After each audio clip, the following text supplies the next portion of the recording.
Kung ikaw ay naghanap ng property na pinakamalapit sa SLU, tara tingnan natin ang mga properties dito sa Eagle Crest Villa.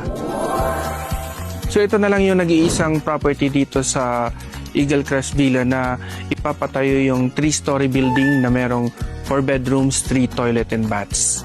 Ito yung pinakamalapit sa St. Louis University Annex. Walking distance lang siya at yung dito sa likod ko, dito ipapatayo yung worth na 7.5 million. May 4 na rooms, 3 toilet and baths. So 3-story siya ang ipapatayo dito sa area. So makikita nyo po dito sa mga captions yung design na ipapatayo rito. Kaya ito po yung may 57 square meters, tapos yung floor area, saka yung number of rooms, and yung toilet and baths.